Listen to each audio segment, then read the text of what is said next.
স্মরণকালের সর্বোচ্চ উত্তেজনা বিরাজ করছে মধ্যপ্রাচ্যের দেশ ইরান ও ইসরায়েলের মাঝে। দুদেশই পারমাণবিক শক্তিধর দেশ, সামরিক শক্তিতে কেউ কারো থেকে কম নয়। চলুন জেনে আসি তেহরান ও তেল আবিবের মাঝে শক্তিমত্তার দিক দিয়ে কে এগিয়ে। গ্লোবাল ফায়ার পাওয়ারের পরিসংখ্যান অনুযায়ী সক্ষমতার দিক থেকে তুলনা করলে দেখা যাচ্ছে দেশ দুটি সামরিক দিক থেকে বেশ শক্তিশালী। তাছাড়া প্রতিরক্ষা খাতে ইরান ও ইসরায়েল প্রচুর অর্থ ব্যয় করে, কিন্তু বাৎসরিক সামরিক বাজেটে ইরানের তুলনায় ইসরায়েলের ব্যয় অধিক। ইসরায়েলের প্রতিরক্ষা বাজেট $2,440 কোটি আর ইরানের $995 কোটি।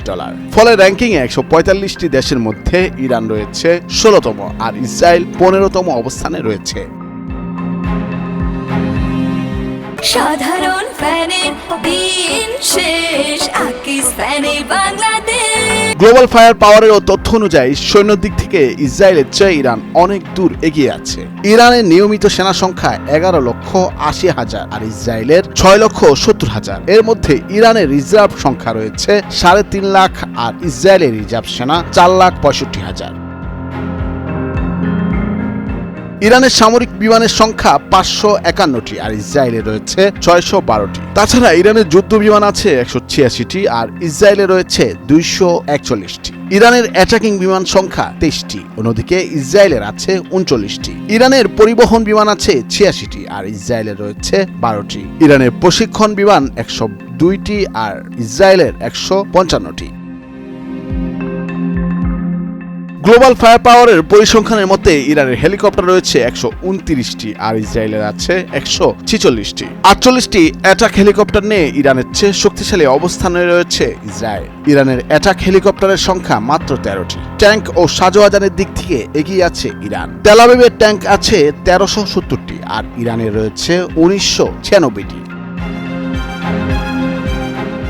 এছাড়া ইরানের সাজোয়াজান রয়েছে 65,765টি আর ইসরায়েলে রয়েছে 43,403টি। এছাড়া আর্টিলারি সক্ষমতা এগিয়ে আছে ইরান। তাদের রকেট আর্টিলারি MLRS এর সংখ্যা 775টি আর সেলফ প্রোফেলড আর্টিলারি সংখ্যা 580টি। অন্যদিকে ইসরায়েলের এদিক থেকে সেলফ প্রোফেলড আর্টিলারি সংখ্যা 650টি আর MLRS বা রকেট আর্টিলারি সংখ্যা রয়েছে 150টি। গ্লোবাল ফায়ার পাওয়ারের মতে নৌবাহিনীর শক্তির দিক দিয়ে ইরানও এগিয়ে। দেশটির 101টি যুদ্ধজাহাজ রয়েছে, যেখানে 7টি ফ্রিগেট এবং 21টি টহল জাহাজ আর ইসরায়েলের যুদ্ধজাহাজের সংখ্যা 67টি। এর মধ্যে টহল জাহাজ রয়েছে 45টি আর ইসরায়েলের কোনো ফ্রিগেট নেই। সাবমেরিনের দিক থেকে ইরান বেশ শক্তিশালী। দেশটির 19টি সাবমেরিন রয়েছে, যেখানে ইসরায়েলের সাবমেরিন সংখ্যা মাত্র 5টি। যুক্তরাষ্ট্র এবং ইউরোপীয় ইউনিয়ন গত কয়েক বছরে বেশ কয়েকবার দাবি করেছে যে ইরান তাদের ইউরেনিয়াম মজুত নিয়ে পারমাণবিক অস্ত্র তৈরি করছে। ইরান দাবি করছে তাদের পারমাণবিক কর্মসূচি শান্তিপূর্ণ। গ্লোবাল ফায়ার পাওয়ারের পরিসংখ্যান অনুযায়ী সামরিক সক্ষমতার দিক থেকে ইসরায়েলের তুলনায় এক ধাপ পিছিয়ে আছে ইরান। নুল আফসার, নয়া দিগন্ত।